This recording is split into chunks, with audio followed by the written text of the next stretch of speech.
from a fixed reception dish. An orbital position is actually a box, about 150 kilometers each side, in which the satellites are parked. In addition to the major forces that keep the satellites in orbit, they're subject to other forces too. They're affected by the gravitational push-and-keeping maneuvers, and the SES global companies around the world have an outstanding track record of their fleets in space, monitoring flight dynamics and carrying out precision maneuvers. By remote control, the onboard thrusters are fired from time to time to ensure that the satellites remain in their geostationary positions, thus maintaining the highest quality of program transmission 24 hours a day, 300.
On Earth, this giant circular Russian radio telescope detected something, a signal spike.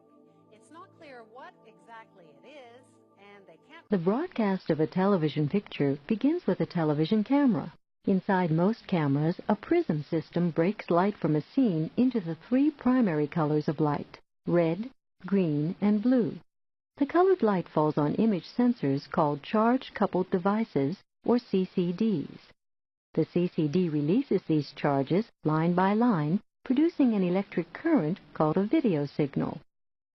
The separate video signals are combined by an encoder into a single signal, which goes to a transmitter along with any sound or audio. The transmitter produces a television signal from the audio and video signals.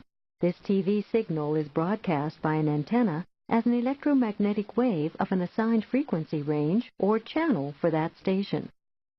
A television antenna picks up all broadcast signals that reach it. These signals produce electric current within the antenna. Inside the TV, the tuner selects the desired broadcast signal. Other parts of the receiver separate the audio signal and send it to a speaker system. The video signal is divided into three signals, one for red, one for blue, and one for green. The inside of the TV screen is coated with stripes or dots of red, green, and blue materials called phosphors. An electron gun for each color shoots an electron beam onto the screen, line by line, which causes the phosphors to glow. The beam's strength, which is controlled by the video signal, determines how brightly the phosphors glow. The patterns of light given off by the phosphors duplicate the image recorded by the camera, and the viewer sees a picture of the original scene. The screen is covered with red, blue, or green phosphors. An image is formed when the electron beam lights up some phosphors, while leaving others dark.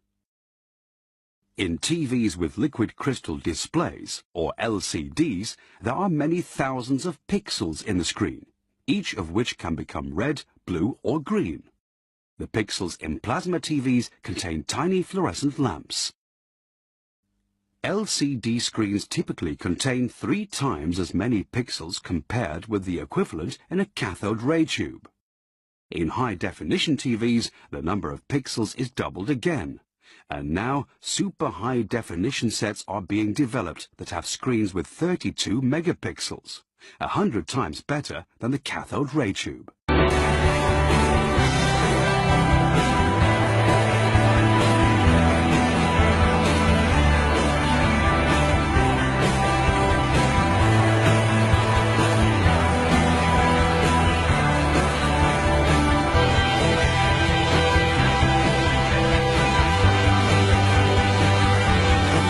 بالفعل غيرت الأجهزة الخليوية الطريقة التي نعيش ونعمل بها بشكل جذري.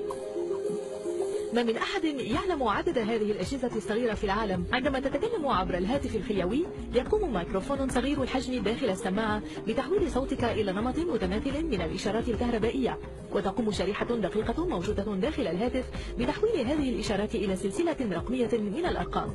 يتم تكبيس هذه الأرقام ضمن موجة راديو وتبث عبر هوائي الهاتف. تنطلق الموجة بسرعة الضوء عبر الهواء إلى أن تبلغ أقرب برج للهواتف الخليوية.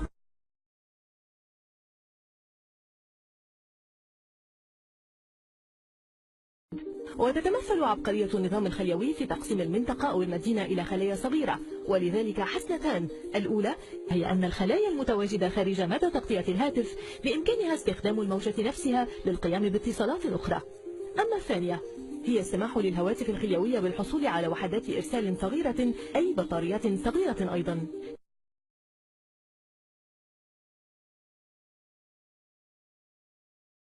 كان الجيل الأول من أنظمة الهواتف الخليوية قياسيا، ولكن مع وصول الجيل الثاني لأنظمة الهواتف الخليوية والتي تدعى G2 أضحى النظام رقميا، حيث يكون بعضها يشبه الكمبيوتر أكثر من الهاتف.